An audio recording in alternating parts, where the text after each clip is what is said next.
जय श्री राधे, जय श्री कृष्णा। आश्विन शुक्ल पक्ष पापकुंसा एकादशी। धर्मराज युधिष्ठिर कहने लगे कि हे भगवान, आश्विन शुक्ल एकादशी का क्या नाम है? अब आप कृपा करके इसकी विधि तथा फल कहिए। भगवान श्री कृष्ण कहने लगे कि हे युधिष्ठिर, पापों का नाश करने वाली इस एकादशी का नाम पापकुंसा एकादशी है। हे राजन, इस दिन मनुष्य को विधि पूर्वक भगवान पद्मनाभ की पूजा करनी चाहिए। यह एकादशी मनुष्य को मनवांछित फल देकर स्वर्ग को प्राप्त करने वाली है। मनुष्य को बहुत दिनों तक कठोर तपस्या से जो फल मिलता है, वह फल भगवान गरुड़ध्वज को नमस्कार करने से प्राप्त हो जाता है।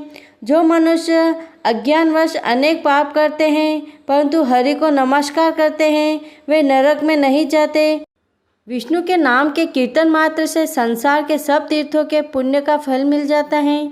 जो मनुष्य श्राद्ध धनुषधारी भगवान विष्णु की शरण में जाते हैं, उन्हें कभी भी यम यातना भोगनी नहीं पड़ती। जो मनुष्य वैष्णव होकर शिव की और शैव होकर विष्णु की निंदा करते हैं, वे अवश्य नरकवासी होते हैं।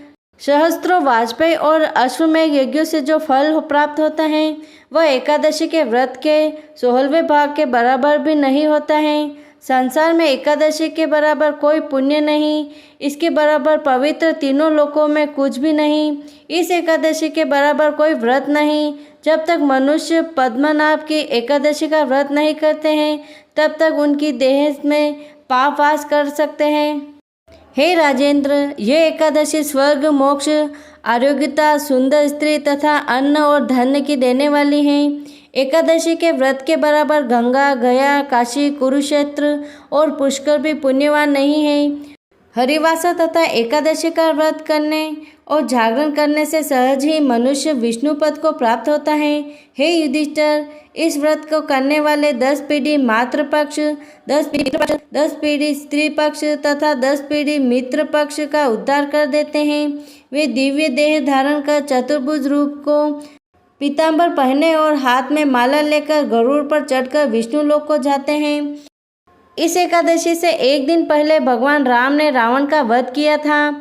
चाहे रावण का स्वभाव तथा कर्म राक्षसों का सा था, परंतु वंश तो ब्राह्मण का था। अतः ब्रह्म हिंसा के दोष निवारण मर्यादा पुरुषोत्तम राम ने पापाकुंसा एकादशी का व्रत किया। लक्ष्मण, जानकी तथा भालू बंदरों ने भी उपवास किया और पाप रहित हो गए।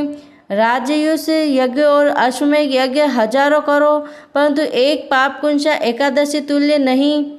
हे नरोत्तम, बाल्यावस्था, युवावस्था और वृद्धावस्था इस व्रत को करने से पापी मनुष्य भी दुर्गति को प्राप्त न होकर सद्गति को प्राप्त होता है।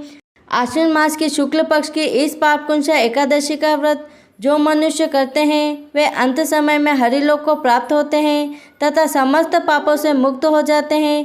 सोना, तिल, भूमि, गौ, अन्न, जल, छत्री तथा जूती दान करने से मनुष्य यमराज को नहीं देखता है। जो मनुष्य किसी प्रकार के पुण्य कर्म किए बिना जीवन में दिन व्यतीत करता है, वह लोहार की मिट्टी की तरह सांस लेता हुआ निर्जीव के समान ही है। निधन मनुष्य को भी अपनी शक्ति के अनुसार दान करना चाहिए तथा धनवान को सरोवर, बाग, मकान आदि बनवाकर दान करना चाहिए। ऐसे मनुष्य को यम का द्वार नहीं देखना पड़ता तथा संसार में दीर्घायु होकर धनाढ्य, कुलीन और रोग रहित रहते हैं। 24 फरवरी एकादशी करने वालों के लिए आज के दिन सांवा का सरगा लेना चाहिए। जय श्री कृष्ण।